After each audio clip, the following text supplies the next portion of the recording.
Good evening. I think we're just about ready to get started. I'm Lauren Friedman, and I am First Vice President of the League of Women Voters, Seattle-King County. And on behalf of the League and Wesley Des Moines, I'd like to welcome you to the Des Moines City Council Candidate Forum. I would also like to introduce some of the other League folks who are here and who have been instrumental in this forum and the two others that we have done. And first, Vicki Rudin, if you'd stand up. She is here at Wesley Des Moines and is instrumental in putting this one together. Meg Van Wyk, who has been instrumental in all three, and Barbara Erickson, who has come all the way from up north to help us out. And now I would like to turn things over to our moderator, Kathy Jorgensen. Good evening, everyone. Thank you for coming.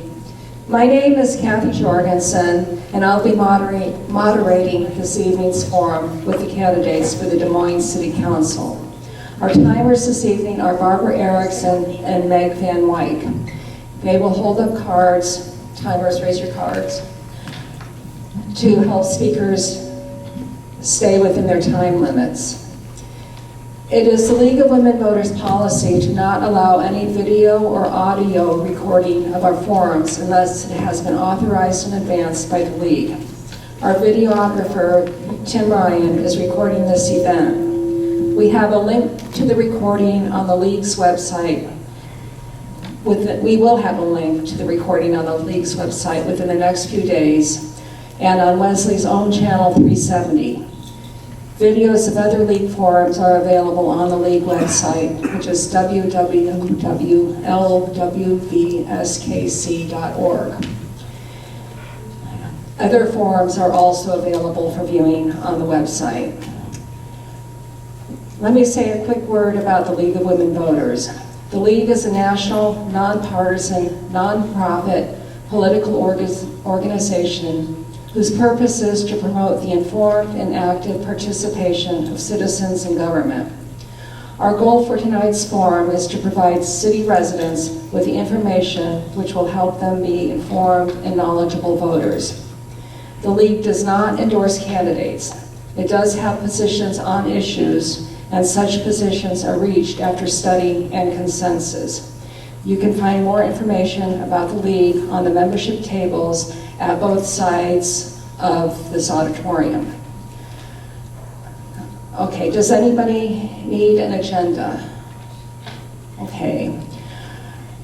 And now I will ask you to turn off your cell phone, and including phone cameras and any other devices that might make interrupting noises. The League of Women Voters is committed to fostering civility in public discourse. Civility begins with openness to listening to points of view that may be different from your own, and respect for others' rights to hold opinions that differ from ours. With that in mind, we ask everyone to be respectful of the candidates, our timers, and other volunteers. Please remain silent unless you've been recognized to ask your question, and hold your applause to the end. Restrooms are out the door to my right and then down the hall to my right. And in case of an emergency where we need to evacuate, use the doors on the left. Now I will read a land acknowledgement. The City of Des Moines occupies the ancestral, traditional, and contemporary lands of the Coast Salish people, specifically the Muckleshoot, Duwamish, and Puyallup tribes. These tribes were sustained by these lands and these waters long before the contact with colonization.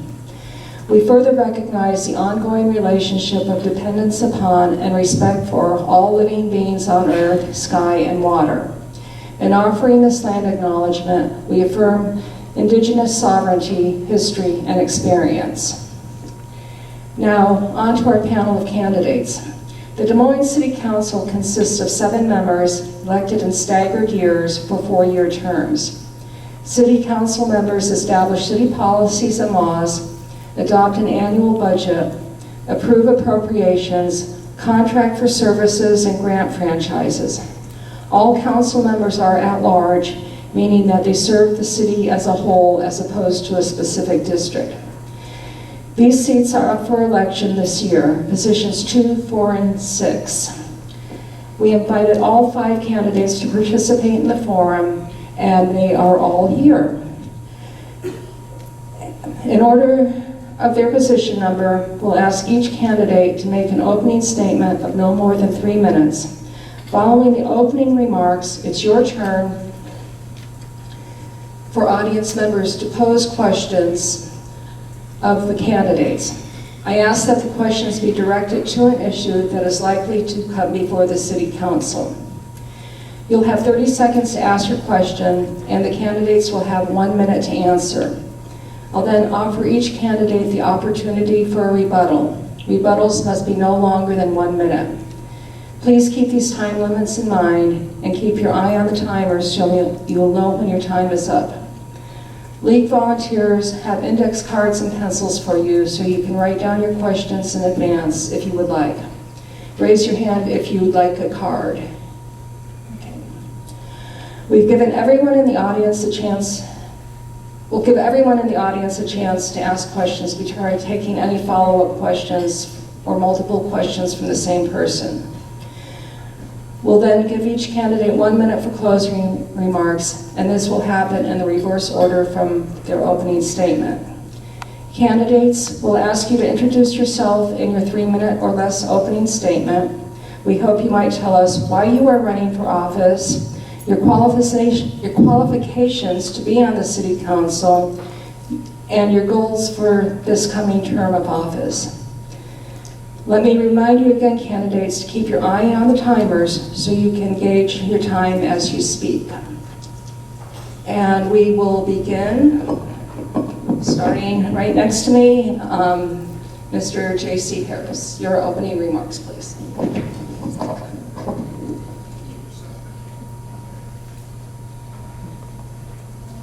Okay, oh, yes. Thank you for doing it for me. So my name is J.C. Harris, and I do sit down. I'm tired. Okay, we can't have that. So my name is J.C. Harris, and I serve as council member, position 2. I attended my first city council meeting in 2008, and I'm that guy who just kept going. And over the years, I would hear a story on various issues that the city wanted to tell about itself, and I would think to myself walking home, that's not exactly true. But, you know, I was in the room. My opponent, to my left, served from 2016 to 2019, and there was like no debate. Every vote was like 7-0, 7-0, 7-0. Another fellow started showing up, and he saw it, and so he had a t-shirt made that read the 7-0 Club. And it was sort of a joke, but it wasn't funny because that really was decision-making, including hiring the current city manager. So when I ran for office, I decided to model the kind of public outreach that I would want. I knocked on over 6,000 doors. I put up a website with all of the public documents and explainers for what I had been seeing over the years. So I got on the council, and you know, I'm often the odd man out.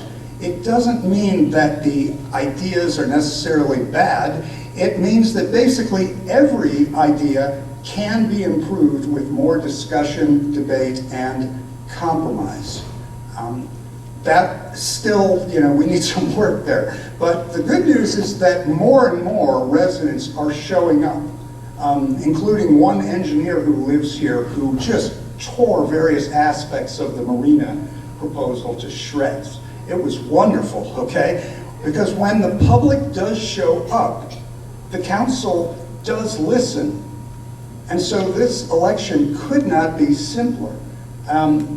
we're either going to continue that process of more information, more public engagement, greater accountability, or we're going to go back to 2016 and the 7-0 club. Thank you.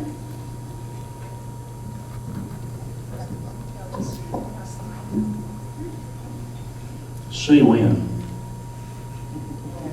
Go. Hey, thank you, League of Women Voters, for doing this. Thank you, Wesley, for hosting. I want to say hello to some of the folks from Judson Park who were able to make it. They were trying to do their own candidate forum and they just couldn't put it together in time. So a local business, Customized Tours and Shuttle Service, I reached out to them and they provided a free shuttle service to bring some visitors over. So for all of you that are not a part of Wesley, welcome. My name's Rob Back. I've been a part of Des Moines for 44 years. I'm a business owner and a property owner. This is an interesting election because you've got two people right here. Both of us have served on the council for 4 years. Currently, I'm the challenger. Mr. Harris is the incumbent. I did not seek any endorsements from any politicians. I wanted to run my own race. There was one endorsement that meant a lot to me, though, and that's from our Des Moines Police Guild. I am very big on the public safety. When they heard that I was going to run against J.C. Harris, they asked if I would receive their endorsement, and I said I would be proud to. So thank you for that.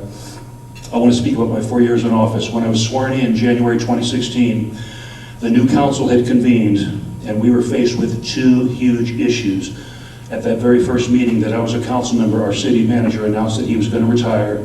And number two, many of you may not know, our city was on the verge of bankruptcy. We almost disincorporated as a city. There was talk in town about possibly annexing part of it into Federal Way, part into Burien, maybe SeaTac or Kent would want some, but we were in terrible financial condition.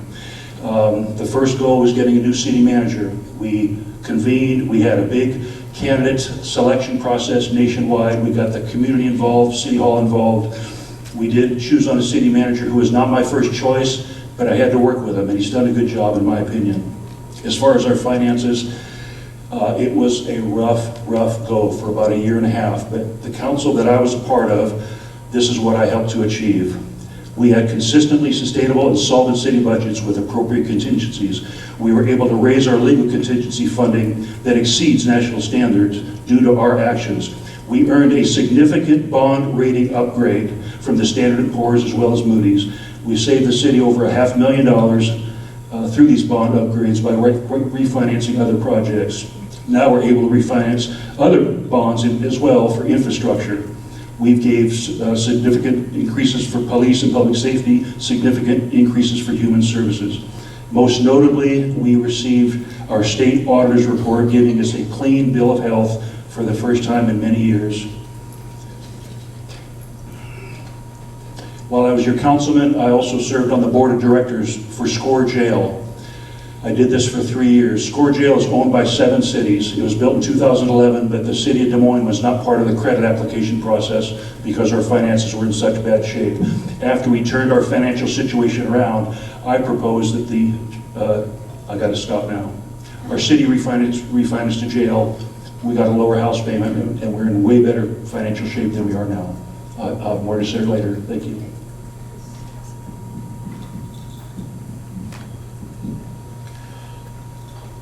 Thank you for being here this evening. My name is Jeremy Nutty, and I am your council member, position number 4. I've been your council member for the last 10 years.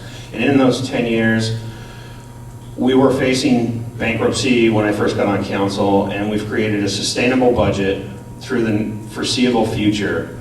Also, we've added police officers and a K-9 unit, which I'm proud to say that my family and I put on a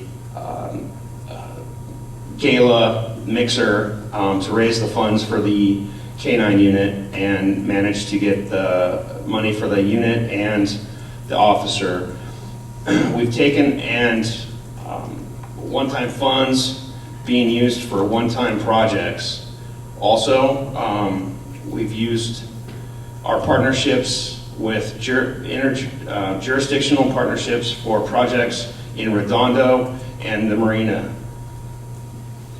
I've worked with businesses to get them opened and to the finish line, and work with developers to get their projects through the red tape and working. We've added parks. which I've helped with, Mary Gay, Overlook, and one park that's near and dear to my heart, Midway, which my family and I have barbecued for National Night Out and helped an underserved, underprivileged community throughout the years. I've also helped with the historic buildings. We've redone the picnic shelter in the beach park, and I rolled up my sleeves and helped out with the dining hall and did all the demolition and got it ready for the restoration. I'm the only council member that has children in Highline Public Schools. With that, I offer a different perspective on how we can help with, how we can work with other partnerships with the Highline Public Schools. I'm in construction, which gives me a hand up looking over contracts and our ability to help out throughout the city with our new projects, including the marina, Redondo, and the paid parking. And that's all I have tonight.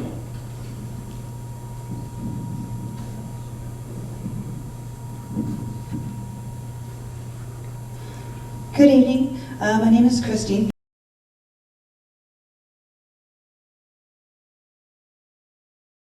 I am running for City Council, position number 4. First of all, thank you all for being here. Greatly appreciate it. Thank you for the opportunity of doing this. I am local. I was born in Burien General Hospital, now St. Anne's. My mom was an RN there. My dad was an aerospace engineer at Boeing. We moved to Normandy Park in '71. I watched the marina go in. I know where the marina is now. While living in Normandy Park, I also had my best friends, Shelley Satterberg, Susie Christie, and my uncle was James Dorr. So I was growing up as they were going through school. So Dan was going to school as a lawyer, David was going to school as a lawyer, actually pretty much the whole clan was going to school as a lawyer as their parents were. So you guys might know Dan Satterberg as the King County prosecutor. That's who I grew up with. David Christie, Burien judge, just retired, and Judge James Dorr, like I said, King County Superior Court Justice.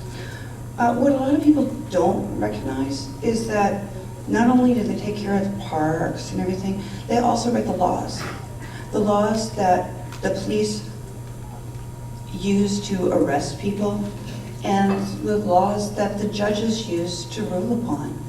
And it's important that they know that as well. I've been in construction since I was 5 years old. I'm not going to say I was great at 5, no, just a little kid. But I'm 57 years old now, and I've owned my own plumbing company and had 53,000 clients. I know a little bit about construction. The thing about my dad was that he grew up in Gary, Indiana, as did my mom. Dad grew up on the wrong side of the tracks, as they would say. It was 3/4 black, 1/4 mixed. Mom grew up on what they call white bread. And they met at Kroger's. I joke that I'm a product of Kroger's because of that. But with that, I learned in my more of a Pollyanna kind of way that people are people. It doesn't matter what color, what culture, what religion. I keep it akin to, it's like different colored puppies in the same litter. They're not different. People are different. It's not because of who or what their religion is, their colors, or anything else. I'm really proud to say that our governor just put into place initiatives so that we have languages in various different languages to vote, including Braille. Thank you.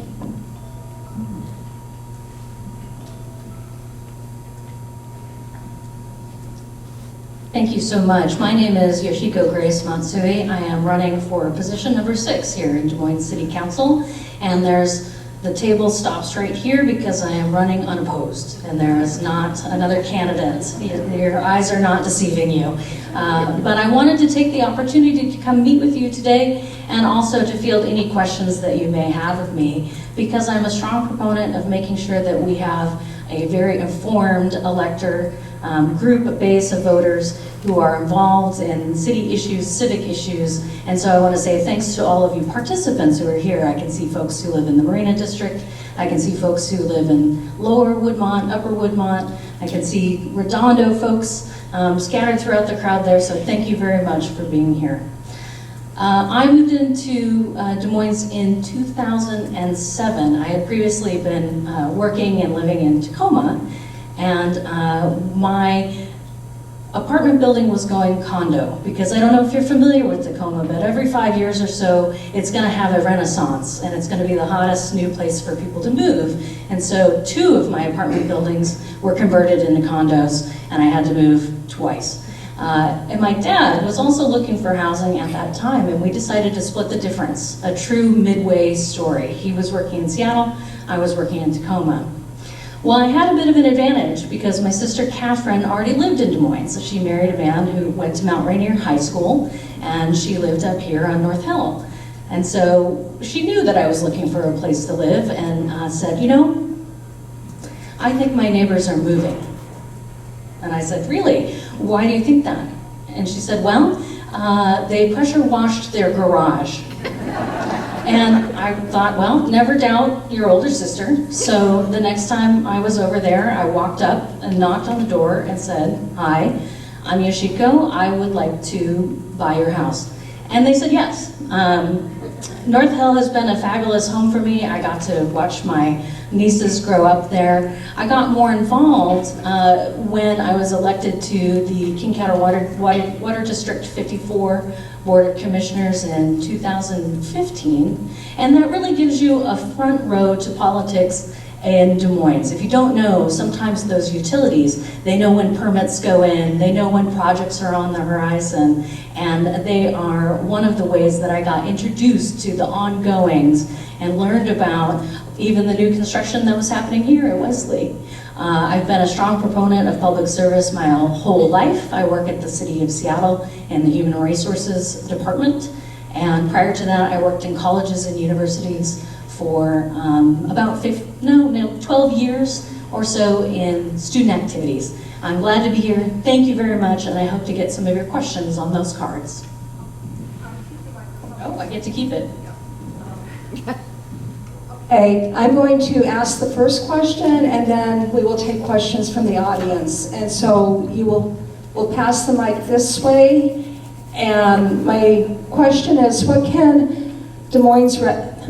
ways can Des Moines residents be kept informed without a local newspaper? 1 minute, please. Gosh, that's tough to answer in 1 minute. I would say that right now, in an age of social media, people are getting news in a variety of ways. They can get it online on our wonderful blog, they can get it through city postings on their website or Facebook, but there are many more groups of people who get their news from TikTok or from Instagram even, and I'd like to see a broader array of messages that go out in those formats, because you're missing the folks in the demographics that perhaps don't read Facebook anymore. And that's one way, without a newspaper, to blanket your population and hope that one of those channels, so if you have your neighborhood blog, you have city publications, you have social media accounts, that will cover as much of the base as you possibly can. But it takes a little more effort here because of our lack of newspaper.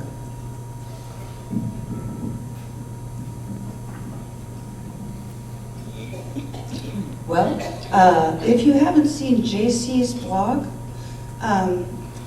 that's a gentleman who happens to have digital form of our historical records, and he does a really good job of writing. Sure, you might not like his homily, so to speak, but that's all right.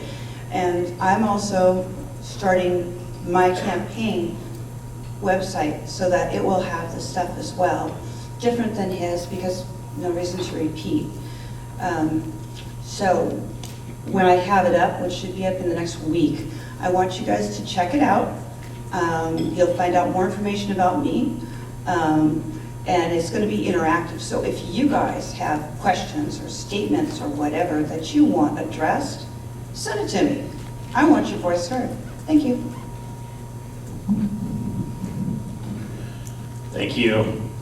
I think in the day and age that we live in, with social media is the biggest way to get the word out. YouTube, Instagram, Facebook.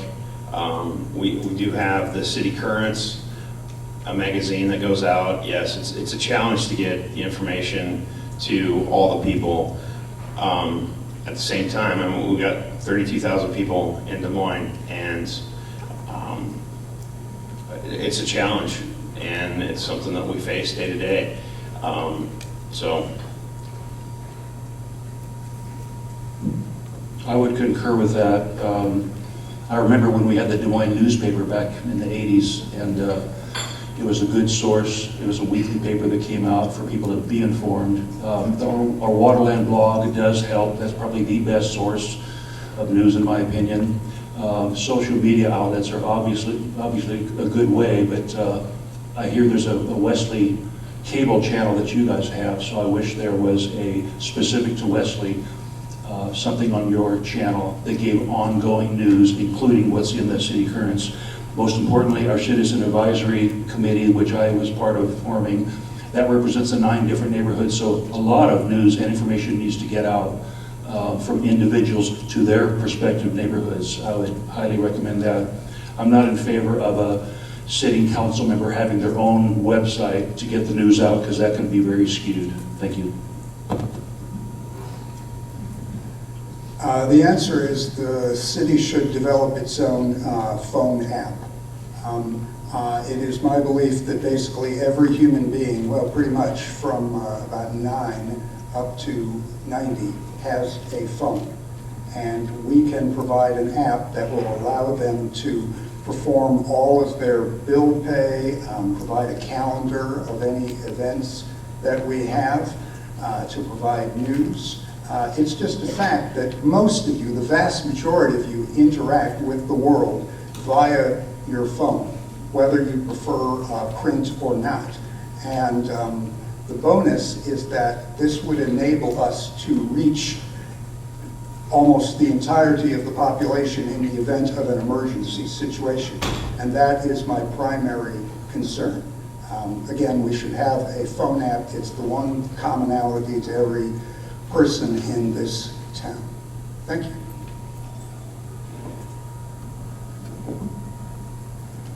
Okay, would anybody like to rebut the remarks that were just made? Okay, no. So, audience members, if you have a question, please raise your hand, and a league member will come around with a microphone for you to identify yourself and read your question. So I saw a question a few rows back.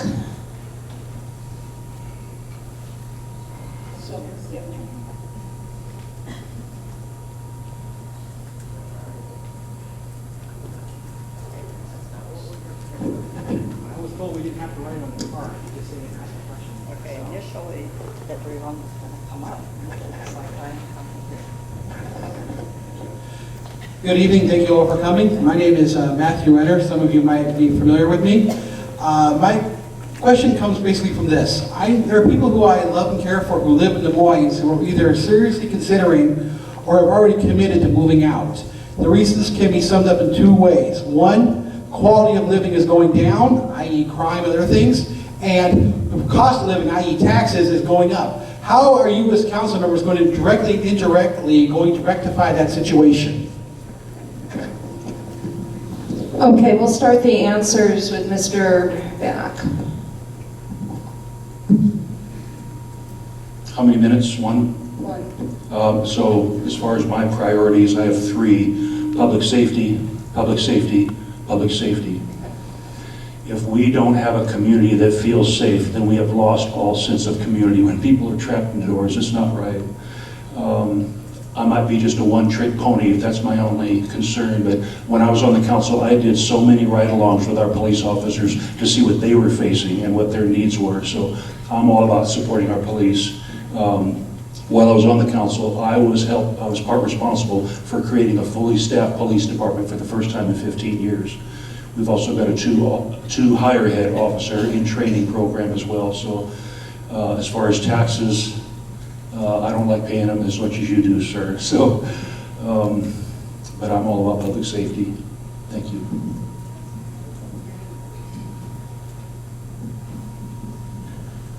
That's a great question. A lot of the taxes don't come from the city side of things, come from the state side of things, and there's not much we can do about that. I do a lot of ride-alongs with our police officers, and we're one of the safer cities in this area. Calls for service, I mean, we've got to get our sister cities, the north, SeaTac, to the south, Federal Way, to help with the crime. We move everybody from Des Moines into those other cities and they do nothing about it. And we also got to get our legislatures to allow us to prosecute for the crimes that are going on. Prosecuting or releasing within 24 hours a criminal that needs to be prosecuted and a slap on the wrist. We need help from the legislature and the state. Thank you. I actually reached out to Mothers for Gun Sense, or Moms for Gun Sense, which is part of everycity.org. They actually have programs that they provide for the mayor so that it can be implemented in the various different areas to cut down on gun violence, so that we still have the guns, but there's common sense answers on how to take care of that.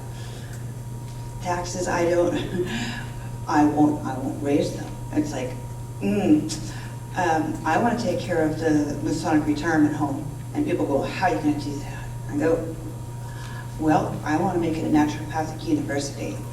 And with doing that, you have the students who are paying their tuition that pays, and the people who are treated that pays. And I've just been trying to get the rest of the pieces together so that I can actually accomplish that and get it from Mr. Corliss. Thank you. Thank you, I appreciate the question. I am also a strong proponent of public safety and just the feeling of health and well-being in our community in general.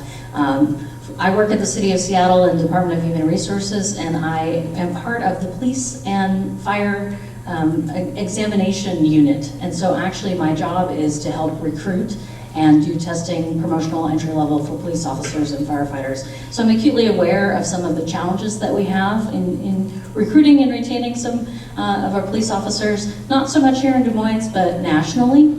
And I do believe that we need to seek stabilized funding, not just one-time money for our police officers. And I do think that if we were to approach voters and ask if they were willing to pay more to secure those services, they might say yes. I would love to hear more of your all's perspectives about that.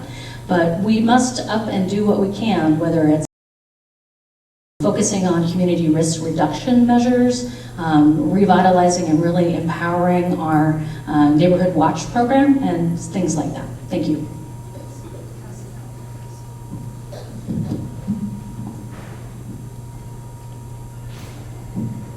Thank you. 2007, we had a dozen more police officers than we have today. Remember I said that I'd walk home from these meetings and I would go, maybe that's not exactly, because the council said in 2019 that we're fully staffed. We're not fully staffed. I remember when we were fully staffed. And when you have more police officers, you can have that presence on your street.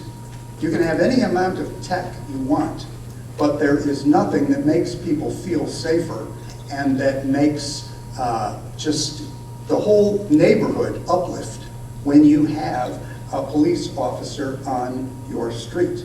And that should be our goal. Full stop. Sustainable revenue, not this one-time money stuff, which we were supposed to have been done with years ago when we turned the budget around. Yeah. Okay, any rebuttals to any of the answers? I will rebut that. Mr. Harris says we're not fully staffed. I just spoke with our police chief 1 week ago at the Coffee with a Cop at Highline College. He said we are fully staffed with the exception of one recent retirement, and they're making a decision whether they're going to bring in a new recruit or do a lateral transfer from another department, so they're looking at that. Our police department's doing well. That's my rebuttal. Any other rebuttals? Okay. Next question from the audience, please. There's a question in the back corner.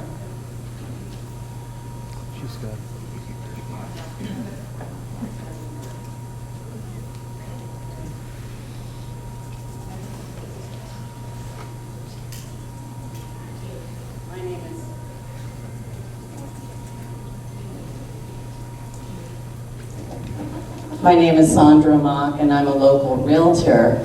And I would have to say, by and large, when I'm helping a family move out of here, it's because of the airline highway overhead and the health effects that they're experiencing or their children are experiencing.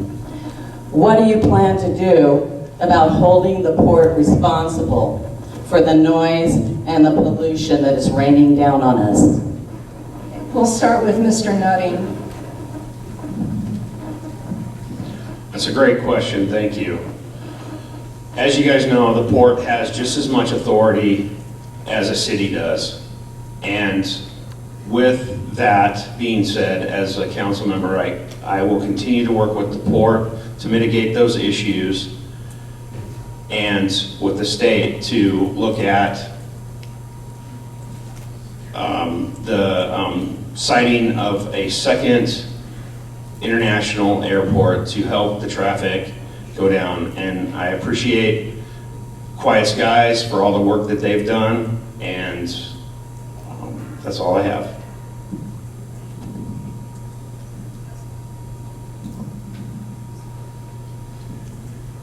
Well, being that I'm new, I don't know specifically what else has been going on, except for I do know that that's been JC's pet project since before he got on the council. So what I can say is I'm only taking care of my mom and my dog. So I have nothing but time to do the research on that. And being trained by lawyers, I know where to get the resources, who to talk to, and get you those answers and implement them. Thank you. Thank you for your question, Sandra. I really appreciate it. The truth of the matter is that there are mitigation dollars available to the city if we were to go after them.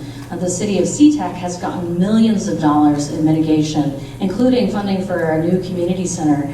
But we do not have that type of relationship with the port. We would rather look to the port as a business partner. And so you can't go and ask your business partner to give you money for noise reduction, pollution reduction, if you're courting them for major purchases in your city. It seems to me that that would be a conflict of interest.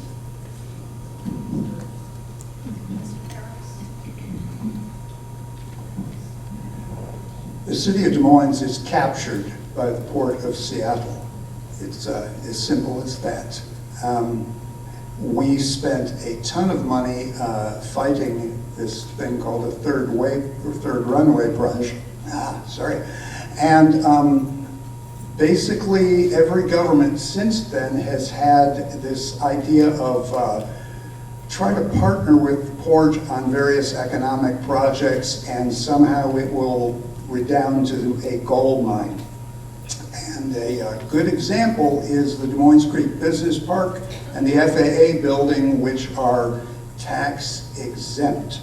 So they look nice, but they bring in nothing to the city.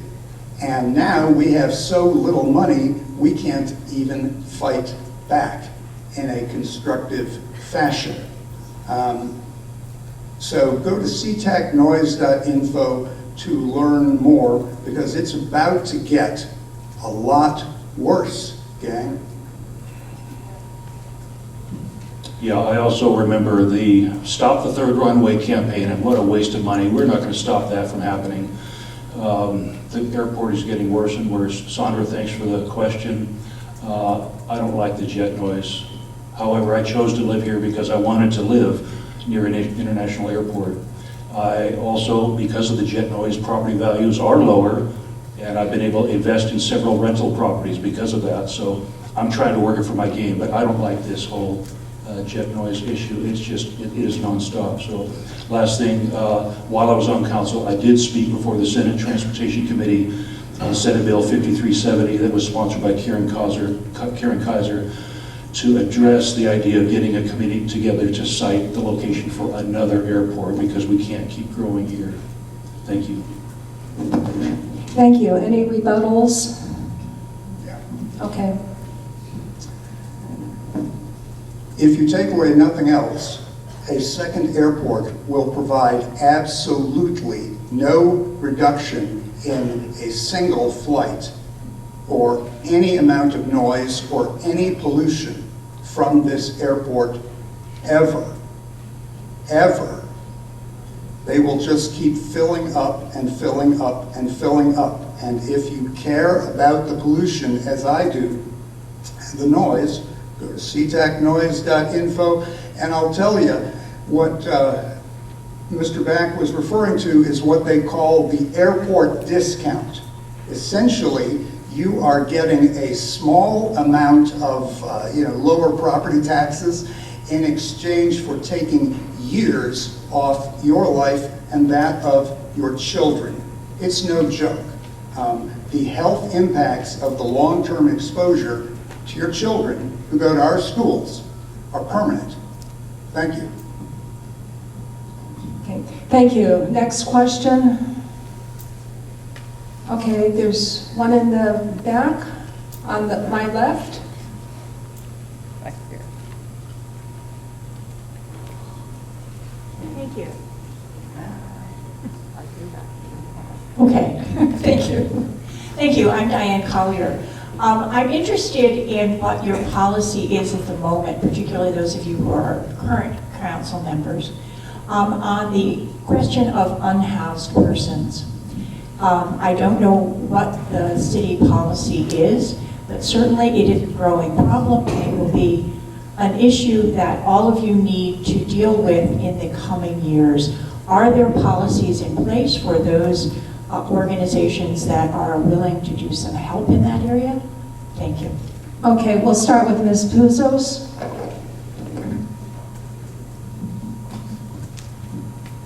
Interesting that you picked me. Thank you. I have been homeless 3 times. I've actually worked with the people like Angeline's hospitality house, etc. I've lived there. I know what their rules and regulations are and where their loopholes are and then where they're going wrong. I have been trying to help with that before I started running.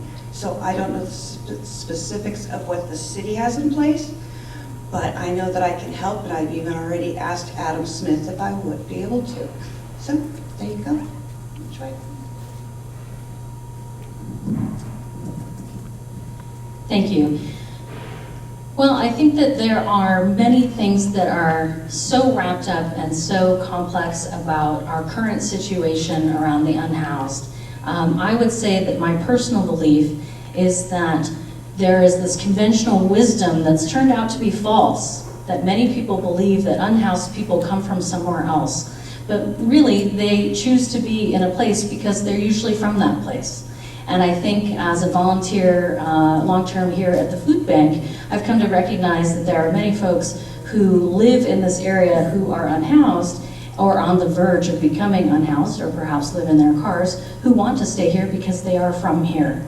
And so we must look at what ways we can provide services to people who are members of our own community, whether that's shelter during severe weather events, whether that's some sort of wraparound services to make sure that they get into a treatment or housing that they would like to, and use some sort of third level of response. If it doesn't require a police officer engagement, then there should be some other resource that can go.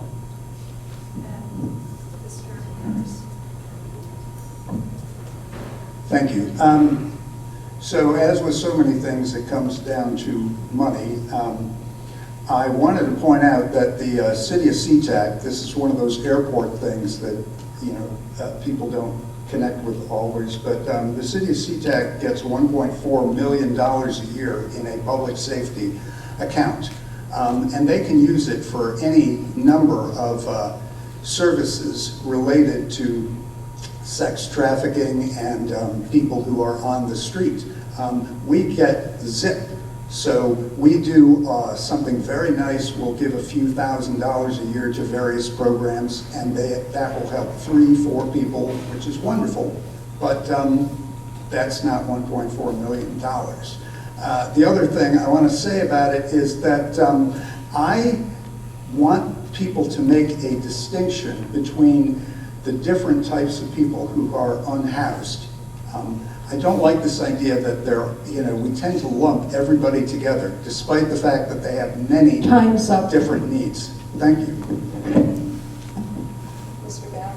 On a personal level, I have actually opened my home to 5 different homeless people in the last 20 years. I did this on my own time, but these were people that I didn't just find under the bridge at the freeway. They were referred to me by various recovery groups that I volunteered with. Out of the 5 people that I tried to help in the last 20 years, only 1 was a success story. The other 4 didn't want to get clean, they didn't want to work, and they made that choice. It was kind of disappointing.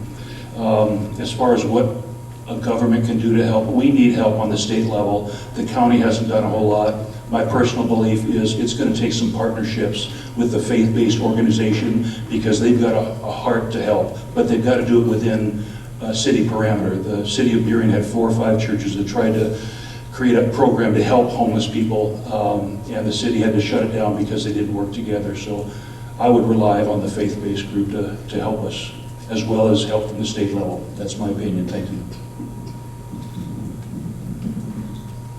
It's a great question. The city council, since I've been on, has addressed camping bans and public safety issues, along with the housing of homeless. When it comes to the homeless, my take on it is the state continues to take funds away and cancel programs for housing the homeless. It's hard with a small city of ours to tackle such a big problem.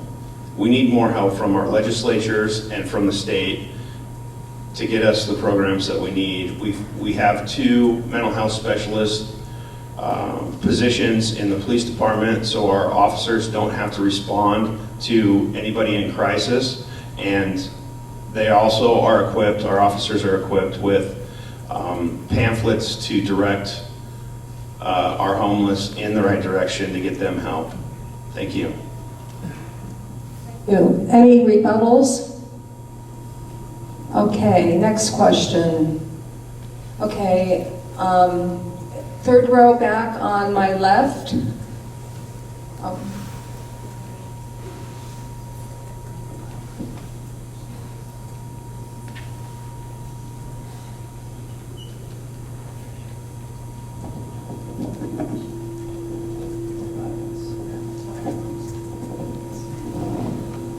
Okay, no standing at all.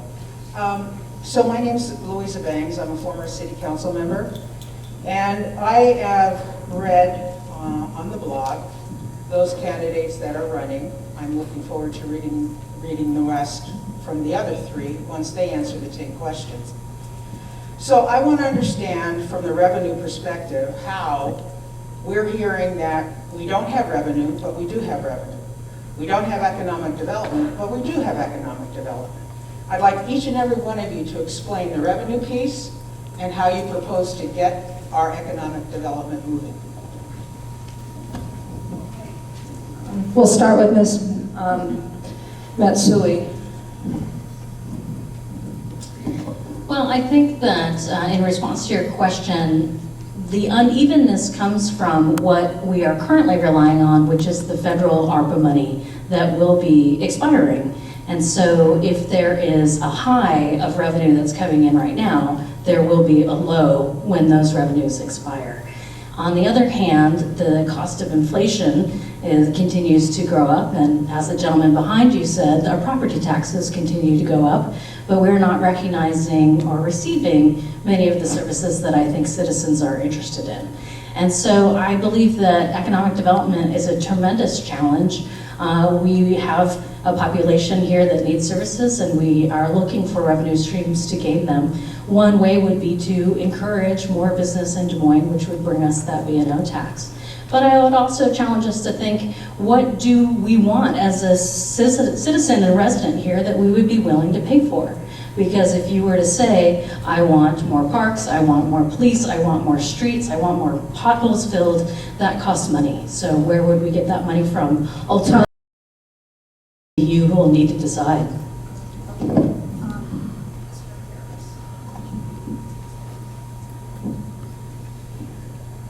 So I used to own a small restaurant, and I just grieve for the state of our local restaurants here. They work so hard, and they don't get the support they deserve to thrive.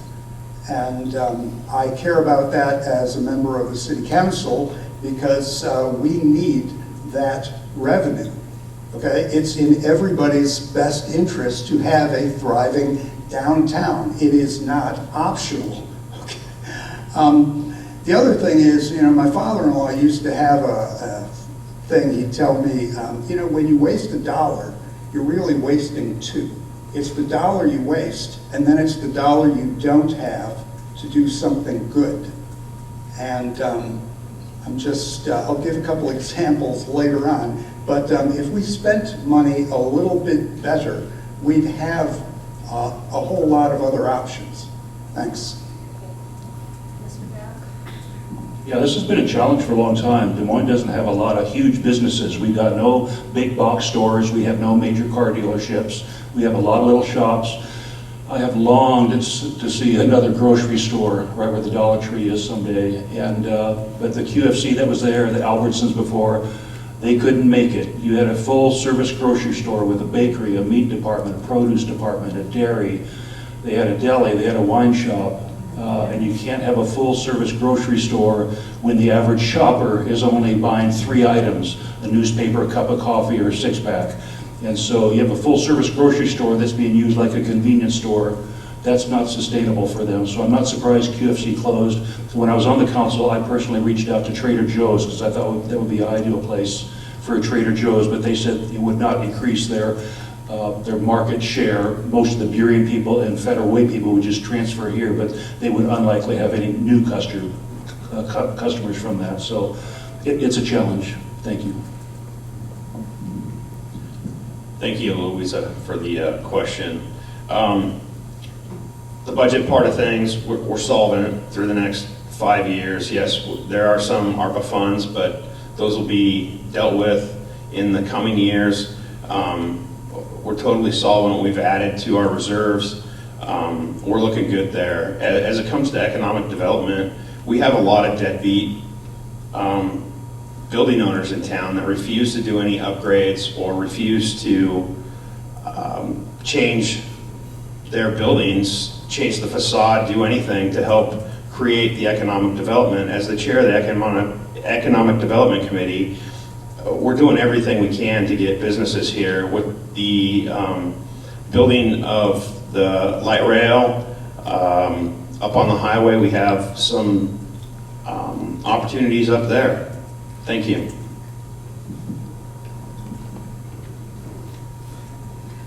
Well, like I was saying, with Governor Inslee signing initiatives, part of that was the various languages so that people could have their businesses, and they'd have instructions to start the business. They would have actually a hand up in doing what they did say in their own country that they already were good at, that they wanted to do here, but they didn't have the opportunity.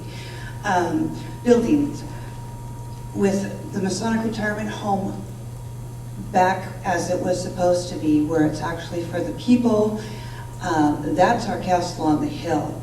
Down below, we can have it very much like Europe. Our density is going to get more, and if you've gone to Europe, you know that the lower level is the store and the upper level is residency.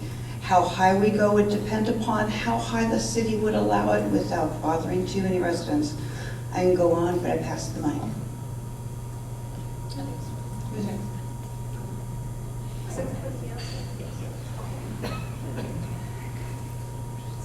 Hard to keep track. Okay, next, any rebuttals?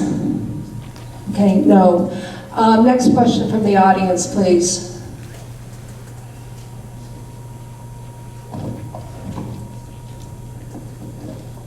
I'm Bob Catton, and I am going to physical therapy, to the Highline Physical Therapy on 226 in Pacific Highway. And I've been walking up there from here, and it's 1.8 miles, Google says. And from 220th to 226, 56 in an entrance, I think, the highway,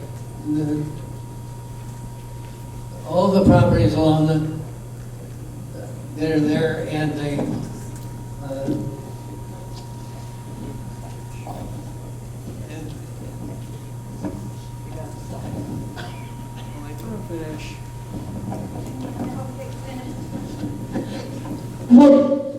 What was the question? Is it about the sidewalk safety?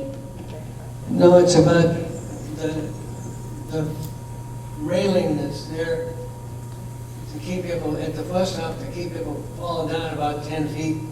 The whole railing is gone, and there's clutter everywhere. And people driving down Pacific Highway South, they have to stop for a traffic light. All they're looking at is a bunch of junk on the parking strip. Okay. And I'm wondering if you can't contact the judges, and when they have people that are going to get a fine for speeding or something, Okay, so. can't they just have them clean it up? Okay, so it's about cleanup of the bus stop and pedestrian safety and bus stop safety. Okay. I believe we're starting with Mr. Nutting this time. Thank you for the question. Although the bus stop is in the city of Des Moines, it falls on King County Metro to maintain those bus stops. Our officers have boarded Metro buses when there's been a crisis on board. And depending on who is in charge of maintaining the highway, it could be Kent or SeaTac.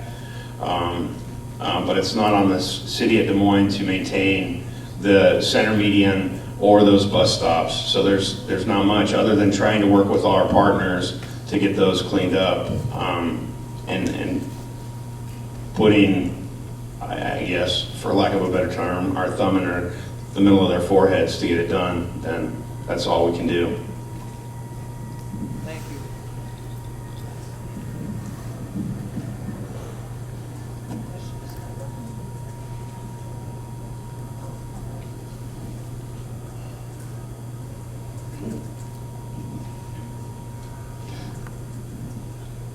I'm sorry, yeah, I'm during the headlights right now. Well, I walk it too. I don't know what they have in place, so since I'm the new one, I don't know how to answer that one. I know what I would do, but I'm gonna have to check to see what they have. One of the first things I wanna do is, because so many people keep saying that they're corrupt and all, I actually want to go over the books to find out, are they? Are they not? What's wrong? What's the big problem that is going on, so we know how to address it? Thank you. It is a tough question because, like someone said earlier, the highway is multi-jurisdictional. There are many folks that if you're standing on one corner, you could be in Kent. If you're standing on another corner, you may be in Des Moines. And in fact, if you walk down Pacific Highway south of Kent Des Moines Road, it might change block to block. And so it requires us to have some sort of partnerships around maintenance or nuisance issues with Kent and other jurisdictions as well. I do believe, and where I've seen citizens and residents really make a difference, is when they come together to do a cleanup day. We've seen Destination Des Moines do that in our downtown core, and we've seen individuals go up to the highway and pick up litter and do some beautification on their own as well. And I think it makes a difference in terms of civic pride. Everyone wants to live in a beautiful place, and it's one of those things that could foster some involvement. If there was a group of folks that wanted to get involved from the Citizens Advisory Committee to host a cleanup day, I think people would join in. And it may take something like that to really make a difference and make a dent in that one area. Thank you, sir.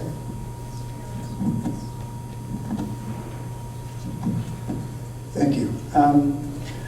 I appreciate that Councilmember Nutting doesn't try to oversell because it is multi-jurisdictional and, but the public does not care at a certain point.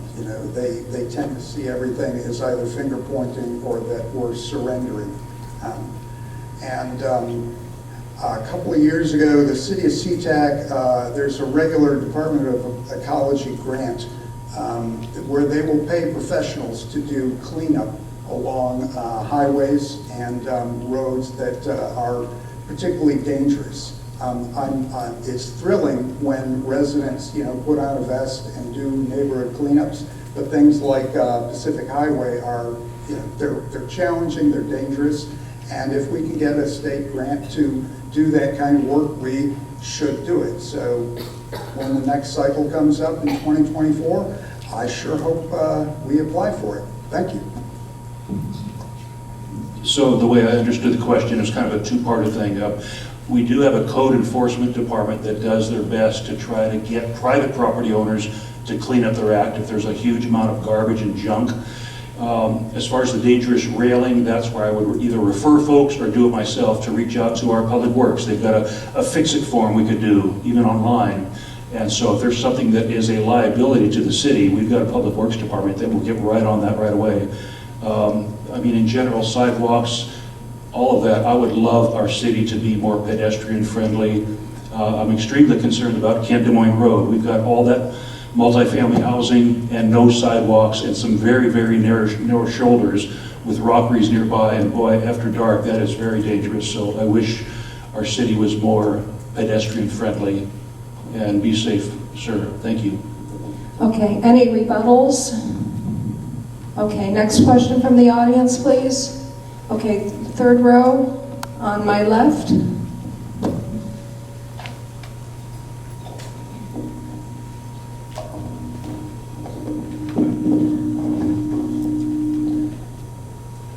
Good evening. My name is Nadia Curtis, and I attend council on a regular basis, so I see the no vote in person. This question is for Council Member Harris. You voted no twice on the Sky Bridge, a safety and infrastructure item. Can you explain why? And this was after the city spent $16 million on the infrastructure for Wesley. Point of order was, so the question was directed at Mr. Harris. Should he be the first to answer, or do you want to go by? Let's continue. How we've been doing it, and so the first one to answer would be Ms. Bouzas. I'll be honest, I have no idea. Yeah, I will yield my time to Councilmember Harris. I don't claim to know the reason for his vote, but I do believe that all council members should vote their conscience.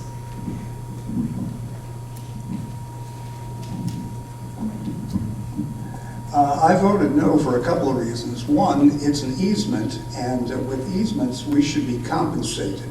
I felt that it was, first of all, a gift, and that's money that could be spent better elsewhere. I do not believe that the city should be in the business of subsidizing Wesley. I support Wesley as much as any person, and in fact, you know, my family moved here because of friends who live at Wesley. But we should not be giving away that kind of benefit.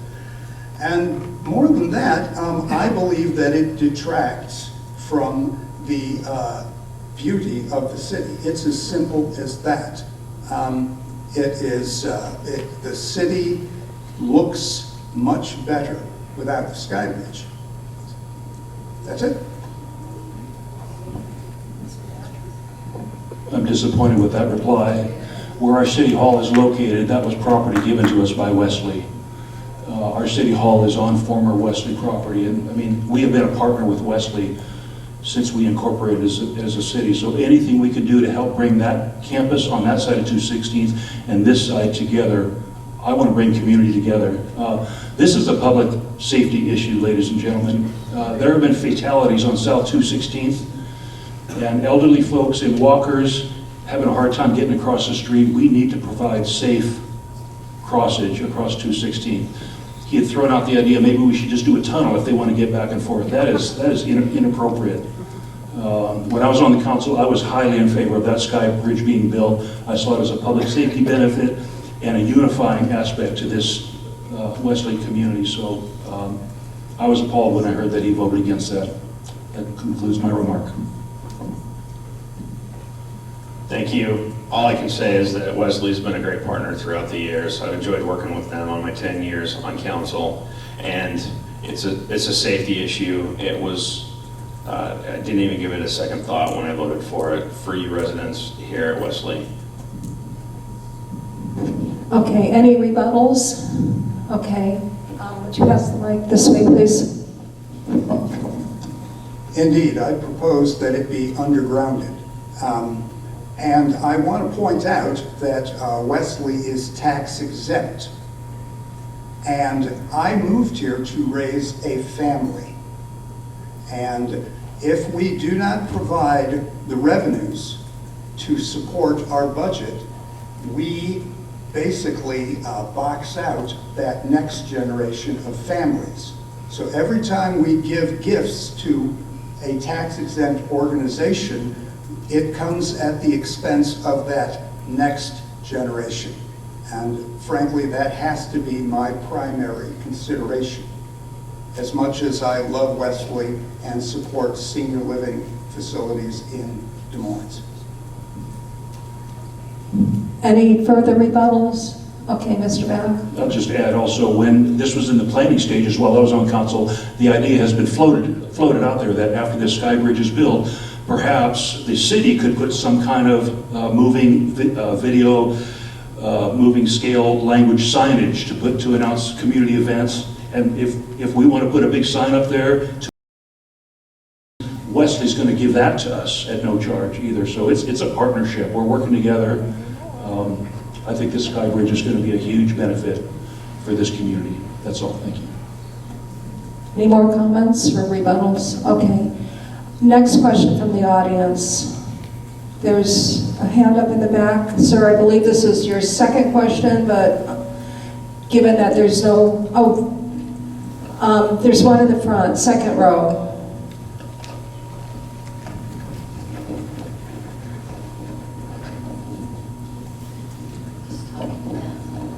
What is the neighborhood blog and what is the Waterline blog? I don't know what those are. Okay, we'll start with Ms. Matsui.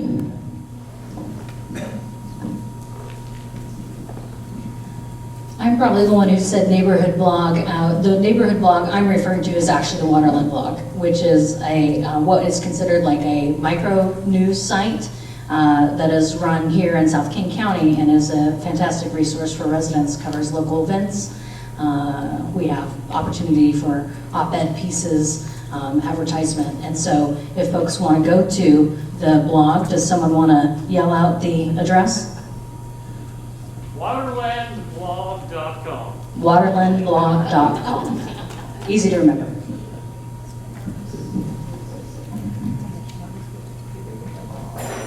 Waterlandblog.com thank you, Scott Schaefer. And just one other thing is that, you know, a lot of media outlets charge candidates for any kind of press. Scott offers candidates not one, but 2 freebies. And it's a tremendous value to the community. So thank you, Mr. Schaefer. Yeah, it's a good source of news. Like I said earlier, back in the day, we had the Des Moines News. It was run by Robinson Newspaper. I knew Jerry Robinson, who lived on 3 Tree Point. His sons took it over later. And the business of hard copy newspaper, it just wasn't penciling out. So everything's going online, just like instead of buying a hard book, everybody's reading their books online, it seems. But yeah, Waterland Blog, Scott Schaefer, he runs South King Media is the name of the organization. So they actually provide blogs for, I believe it's Burien, SeaTac. I'm giving you some good press coverage, Scott, so I need to get some more press releases on your site. But yeah, he's done a good job just to get the information out there, and he's been very fair, excellent journalist with quite a journalist history, and it's a good source, waterlandblog.com. And that'll give you a lot of updates of current things, especially what's been happening at the most recent council meetings.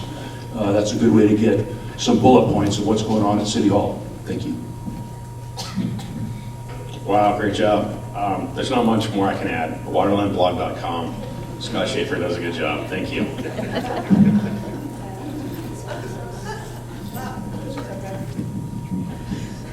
Considering that was a pointed question, that's the answer. It is all Scott, waterlandblog.com. Check it out. Okay, next question from the audience. Okay, on my right, about 5th row back.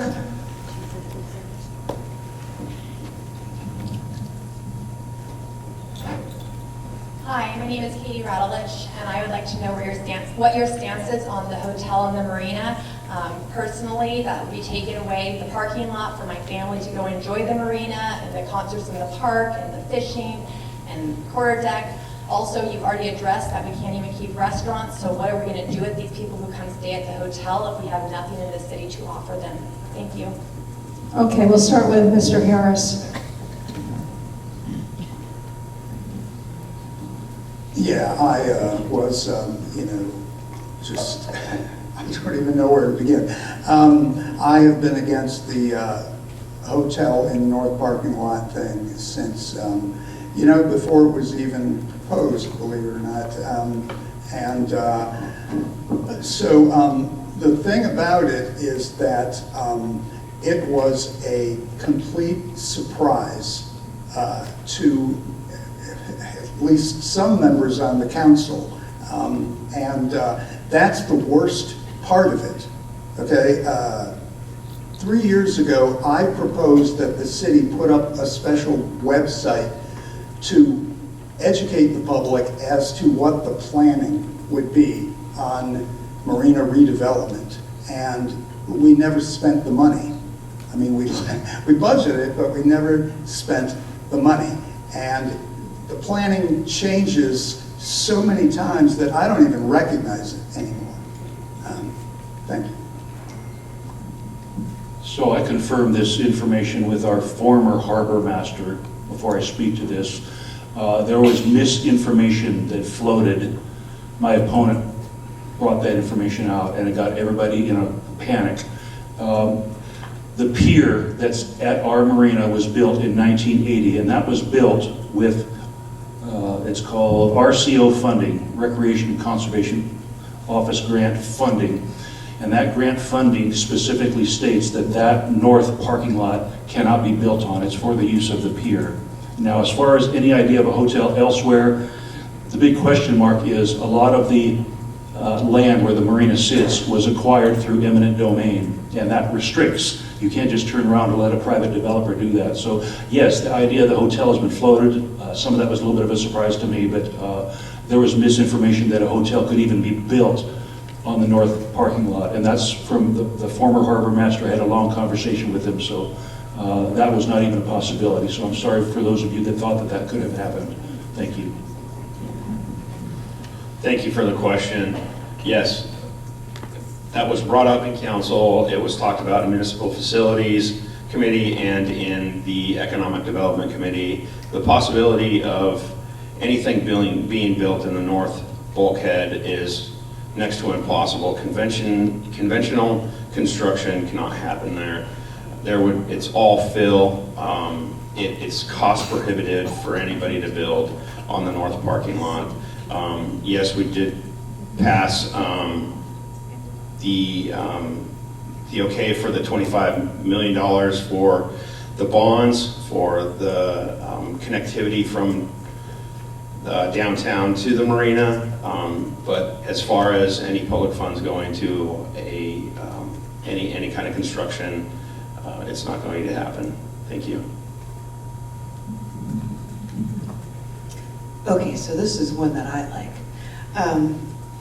When they were going to put the hotel in Lot A, they couldn't put the hotel the way that the developer wanted it. It would have jutted out over the gas tanks. And so that person pulled out. And then it was rumored that, well, maybe we could do it over there. And they're like, okay, well, the north parking lot is owned by the city, so it is possible. Okay, every 17 feet, it has those bulkhead posts. They actually anchor them in, so that we have the bulkheads there.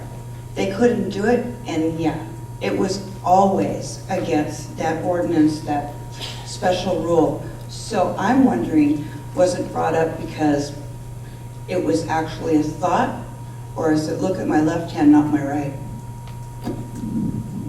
Thank you, I appreciate the question. I do believe that the marina, meaning the one here in central Des Moines, is our gem, and it's a public gem. It's one that we can all enjoy, whether it's a leisurely walk, whether you fish there, whether you do boating there, whether you go to the park for events and things like that.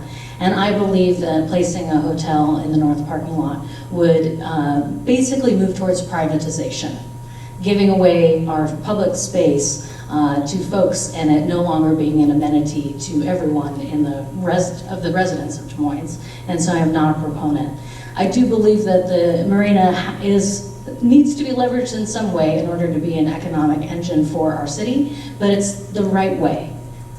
And looking for what kind of partnerships we can form, what kind of interest we can develop in order to make sure that we have buy-in from the many residents who live there and the folks who recreate there as well.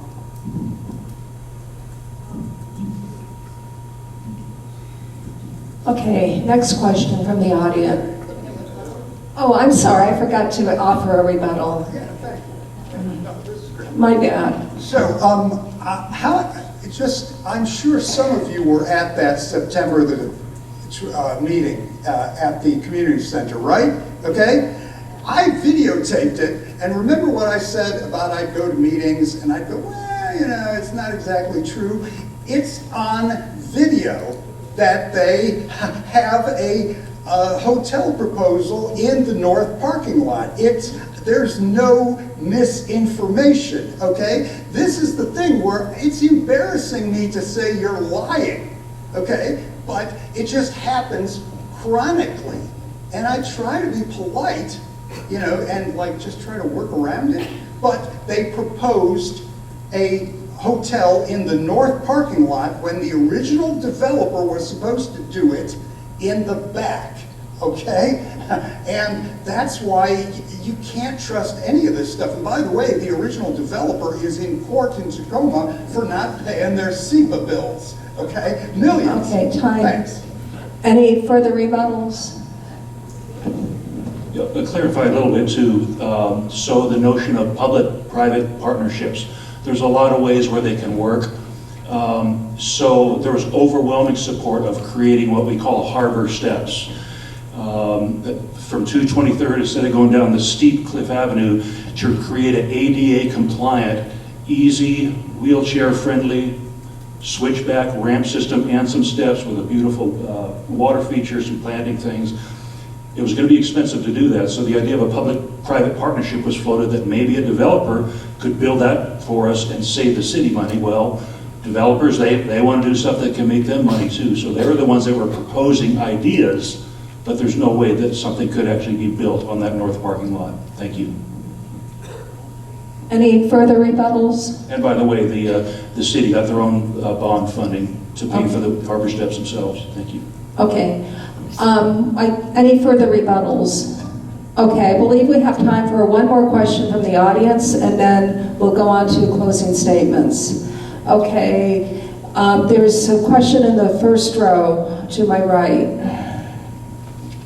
And I apologize for not being able to get to every question, but we do have time limits.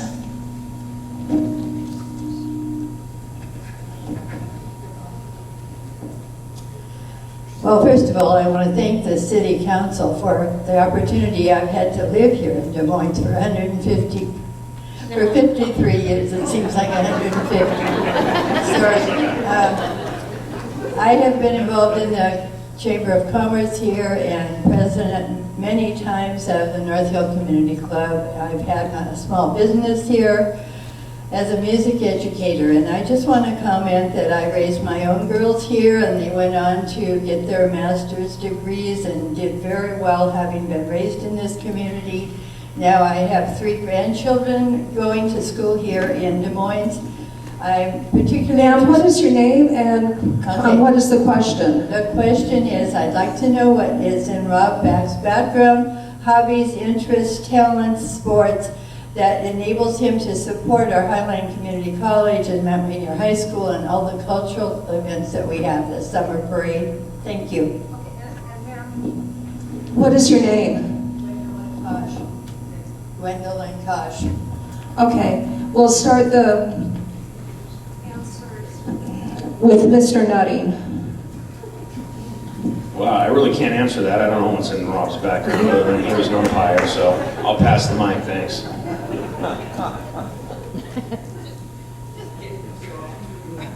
Everybody's got to answer.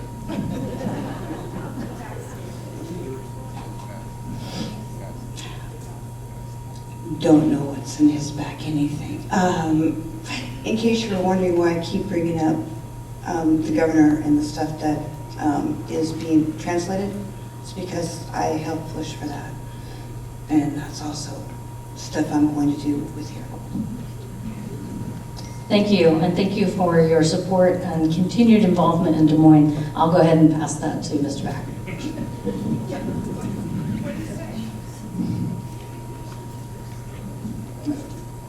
I think Rob sings and has been an umpire. Okay, so I got lots I can say. I think they're deferring all their time to me, so I want 5 minutes. So I did serve on the board of directors with the Association of Washington Cities. It's the first time that a Des Moines council member ever made it to that board. It's also the first time that that group ever elected somebody to the board that was in their first term of office. So I was proud of that accomplishment while I served as your council member. Yeah, I've got an interesting background. I love woodworking. I know Wesley has a woodworking shop. I'm going to fit in really well here when I move here. I like to read a lot of books. Yes, I was a certified baseball umpire. I stopped doing that after COVID. I went through 9 months of schooling, and when you're an umpire, you stand behind the plate, and it's either ball or strike. You're either safe or you're out, and I got to make the call, and I'm stuck with my own judgment what that decision needs to be. So it doesn't matter what coaches, players, or fans think. I had to make the call.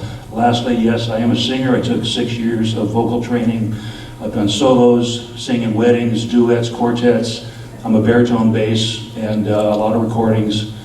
But you know what? I'm not running for the Grammy Awards here. I'm running for City Council. So I'd appreciate your vote. Thank you. Please hold your applause till the end. Please no rebuttals. Thank you. Any rebuttals? Okay.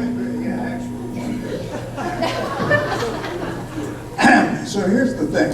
I raised my kids here, and the schools were an order of magnitude better 25 years ago. Okay? We were like in the top decile, top 10%. And now we're in the bottom 10%. It's no joke. Okay? So there's a certain nostalgia that I share for how great things were. And, but I don't spend a lot of time going on about how great things were. I want to do material things to make this as good or, you know, hopefully better for that next generation, rather than just saying, oh yeah, you know, that's just life in 2023. Thank you. Okay, thank you again, everyone. Let's give a round of applause to our candidates.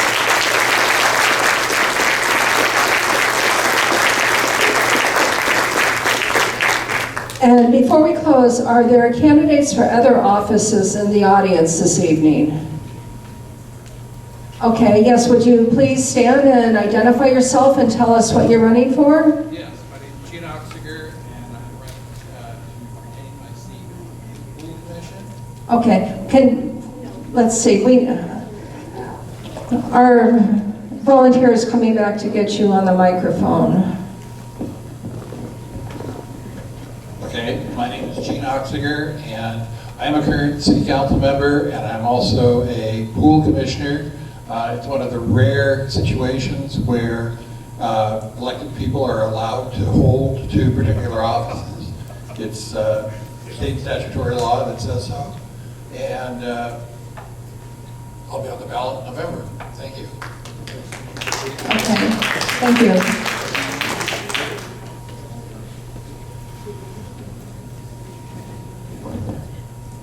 Thank you. I'm Melissa Petrini. I'm running for Highline School Board, position number 4. I'm a mom of 6 kids, resident of Seattle of 6 years, and highly involved in my kids' education, and I hope I can count on your vote November 7th. Okay, thank you.